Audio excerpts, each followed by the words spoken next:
여러분 안녕하십니까? 8월 30일 목요일 뉴스투데이 강원입니다. 어제 철원 지역에는 시간당 100mm가 넘는 기록적인 폭우가 쏟아졌습니다. 춘천과 홍천 등에서도 비 피해가 속출했는데요. 오늘 비가 더 올 것으로 예보돼 있어 각별한 주의가 필요합니다. 이재규 기자가 취재했습니다. 비구름은 강원도의 남북으로 가며 비를 뿌렸습니다. 춘천에 비가 많이 왔던 때는 28일 밤부터 어제 새벽까지 춘천 남산에 시간당 54mm의 비를 뿌렸습니다. 하지만 어제 오전 5시를 넘어서며 비구름이 북상해 철원에는 물폭탄을 쏟아부었습니다. 철원 동송의 시간당 강수량은 113mm였습니다. 가을 거지를 기다리던 철원 평야는 물바다가 됐습니다. 흙물이 묻어서 이게 물이 빠져도 이게 죄수하지 않대 이거는. 물폭탄이 쏟아지며 지반이 약해진 곳에서는 커다란 나무가 쓰러지고 산사태가 났습니다. 춘천 강촌역 부근에서는 물에 잠긴 차에 있던 4명을 119 구조대가 긴급 구조했습니다. 춘천댐이 물을 방류하며 발생한 위급 상황이었습니다. 산사태 위험이 높은 철원과 양양 지역 주민 29명은 안전지역으로 긴급 대피해 일부는 아직도 집으로 돌아오지 못했습니다. 이 밖에도 주택 침수와 도로 침수, 토사 유출 등 50건이 넘는 침수 피해가 발생했습니다. 오늘 영서 지역에 많은 비가 추가 예보돼 있어 피해 규모는 더 확대될 가능성이 높습니다. 특히 이번 비는 국지성 집중호우가 많아 예보에 귀를 기울이고 붕괴 위험 지역 등을 피해야 합니다. MBC 뉴스 이재규입니다. 어제 공공기관장 워크숍이 열린 원주 혁신도시에서는 전국의 공공기관 비정규직 근로자들이 집회를 열었습니다. 정부의 공공부문 비정규직 제로화 약속을 지키라며 조속한 정규직 전환을 촉구했습니다. 윤하은 기자가 취재했습니다. 오늘 오전 원주 혁신도시 공공기관 비정규직 근로자들의 항의 집회가 열렸습니다. 전국 각지에서 100여 명이 모였습니다. 원주 혁신도시에서 열린 공공기관장 워크숍을 찾은 기관장들에게 조속한 정규직 전환을 촉구하기 위해서입니다. 일부 공공기관들이 자회사를 설립해 비정규직 근로자를 고용하려고 하는데 이것은 또 다른 용역회사가 생기는 것과 다르지 않다고 주장했습니다. 기본적으로는 이 상시서 업무는 예외 없이 정규직으로 전환할 것, 그리고 지적 고용으로 전환할 것을 저희가 얘기하고 있습니다. 실제 공공기관 정규직 전환율은 기관에 따라 차이가 큽니다.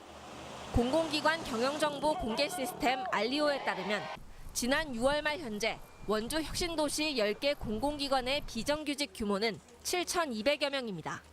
지난해 7,800여 명보다 줄었습니다. 하지만 실제 비정규직의 70%를 차지하는 청소, 경비 등 용역 근로자의 정규직 전환을 추진한 곳은 국립공원관리공단이 유일하고 5곳은 전환을 준비하고 있습니다. 또 국민건강보험공단의 경우 사업별로 부족한 인원을 기간제 근로자로 채우면서 지난해보다 200명 넘게 비정규직이 늘었습니다. 예산 등 각 기관이 처한 상황이 다른 점을 감안하더라도 공공기관이 정규직 전환에 보다 적극적으로 나서야 한다는 지적이 나오고 있습니다. MBC 뉴스 윤하은입니다. 정선군이 주요 시책과 현안을 객관적으로 논의하는 공론화위원회를 운영합니다. 주민과 전문가들이 참여하고 현안이 있을 때는 한시적으로 위원회가 운영됩니다. 홍원표 기자가 보도합니다. 정선군 지역 현안 공론화위원회 설치 및 운영 조례가 강원도 최초로 제정돼 지난 10일부터 시행되고 있습니다. 최승준 정선 군수의 공약 사항인 위원회는 군정 주요 시책이나 지역 현안의 합리적인 해결을 위해 한시적으로 운영됩니다. 직접적인 이해 당사자들이 참여해서 허심탄회한 얘기를 통해서 의견을 좀 시간이 걸리더라도 충분히 논의해서 결정할 수 있는 과정. 어떤 지방자치의 근본이라고도 볼 수가 있겠죠. 공론화위원회는 의회 추천과 주민대표, 관련 기관 단체장과 전문가 등 10명 이내로 군수가 위촉합니다. 위원회는 객관적이고 중립적인 위치에서 안건을 다루고 군수는 결과 보고서를 최대한 존중하고 정책 결정에 반영하도록 했습니다. 공로나 1호 안건은 정해지지 않았지만 군 청사 이전 문제나 군립병원 리모델링과 신축 문제가 다뤄질 것으로 보입니다. 단순한 의견 수렴 단계였던 주민공청회와는 달리 공론화위원회는 주민들이 직접적으로 정책에 참여할 수 있습니다. 공론화는 갈등이 심한 현안을 풀어내는 좋은 대안이 될 수 있지만 자치단체장의 책임 회피나 주민들의 의사가 왜곡될 수 있다는 우려도 나오고 있습니다. 대의민주주의의 단점을 극복하고 주민들이 직접 자신들의 의견을 반영할 수 있는 제도라는 것이 장점이죠. 생업에 종사하면서도 사람들이 이것에 참여할 수 있도록 그런 장치를 만드는 것이 공론화위원회가 주민들의 참여 기반을 확대하고 현안을 합리적으로 해결할 수 있을지 주목되고 있습니다. MBC 뉴스 홍한표입니다. 올림픽 폐막 5개월이 지나도록 관련된 체불 문제들이 아직도 해결되지 않고 있다는 소식 전해드린 바 있습니다. 공사 계약 과정에서 조직위가 업체에 무리한 후원금을 요구한 것이 체불 사태를 불러온 일부 원인이라는 지적이 제기되고 있습니다. 권기만 기자입니다. 평창 동계올림픽 조직위원회와 한 업체가 작년 12월 체결한 그랜드스탠드, 즉 야외 관람석 공급 계약서입니다. 부가세를 포함한 전체 공사비는 86억 원. 해당 업체는 올림픽 조직위에 후원금 33억여 원을 납부하는 조건으로 공사를 따냈습니다. 조직위가 해당 사업에 대한 입찰 조건으로 전체 사업비의 20% 이상을 후원금으로 내도록 했기 때문입니다. 평가 배점의 후원금 내역이 50%를 차지하다 보니 입찰에 참가한 업체들은 경쟁적으로 후원금을 늘릴 수밖에 없었습니다. 1년 매출이 2, 30억밖에 안 되는 회사들이에요. 거기에서 30억, 100억씩 후원을 가져갔다는 거는 저희들 뭐 놀라운 사실입니다, 사실은. 또 업체들이 5개 업체, 4개 업체 들어와서 경쟁해야죠. 내가 20억 써서는 떨어질 것 같으니까 나 100억 줄게, 30억 줄게, 50억 줄게. 결국 원래 사업비의 3분의 2도 안 되는 금액으로 사업을 수주해 공사를 진행한 것인데 결과적으로 하도업체 50여 곳의 임금과 공사대금을 체불하는 사태가 벌어지고 말았습니다.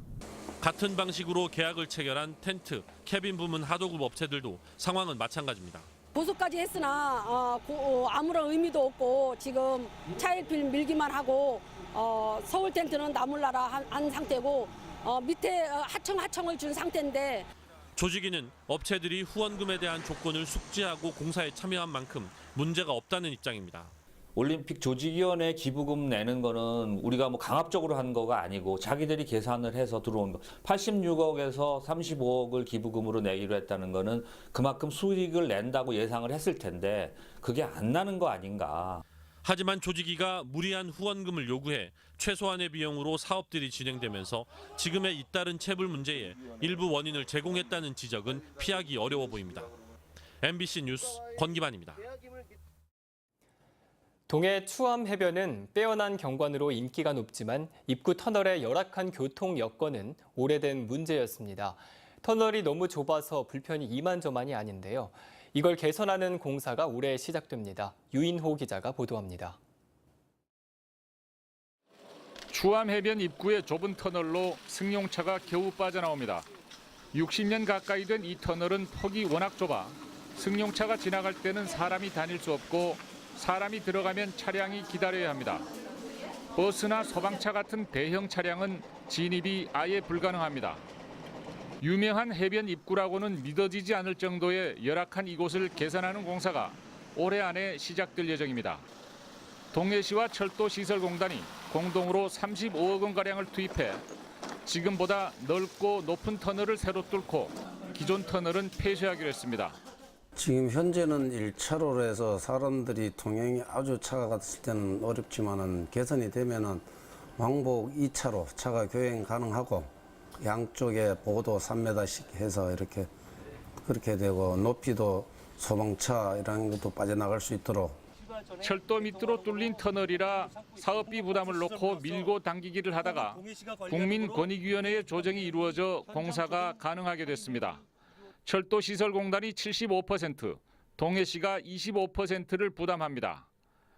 계획대로 진행되면 내년에 완공할 예정인데 교통 불편이 개선되는 것은 물론이고 화재를 비롯한 각종 사건 사고에도 신속하고 효율적으로 대처할 수 있게 됩니다.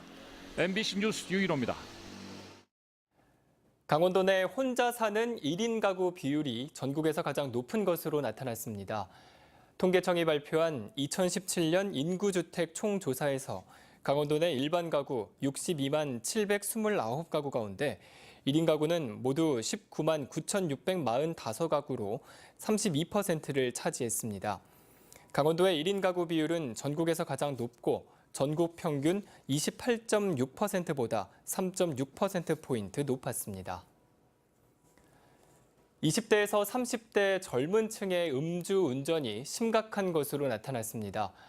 도로교통공단에 따르면 지난 한 해 동안 발생한 음주운전 교통사고 19,000여 건 가운데 30대 운전자에 의한 음주사고가 4,722건, 24.2%로 가장 많았고 이어 40대 23.2%, 20대 22.4% 순이었습니다.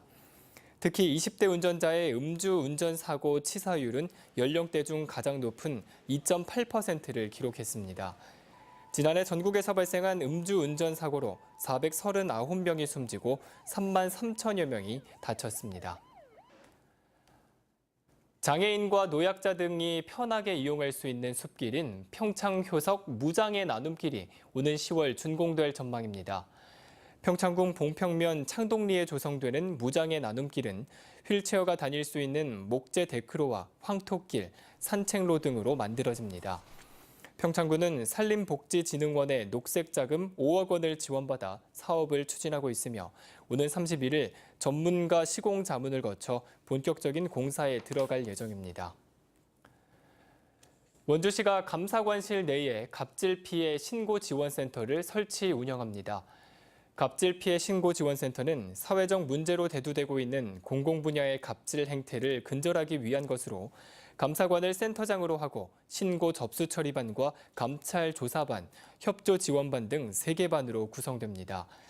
지자체 인허가 같은 민원 처리 과정에서 갑질 피해를 겪은 시민은 누구나 원주시 홈페이지 공직비리 익명 신고를 이용해 제보하면 됩니다. 강원도에 내려졌던 호우경보와 호우주의보 등 호우특보는 오늘 새벽 4시에 모두 해제됐습니다. 오늘 강원도 지역은 대체로 흐리고 가끔 비가 온 뒤 오후에 대부분 그치겠습니다. 내일 새벽까지 예상 강수량은 영동 지역이 10에서 40mm, 영서 지역은 30에서 80mm입니다. 그럼 자세한 오늘의 날씨와 행사를 안내해 드립니다.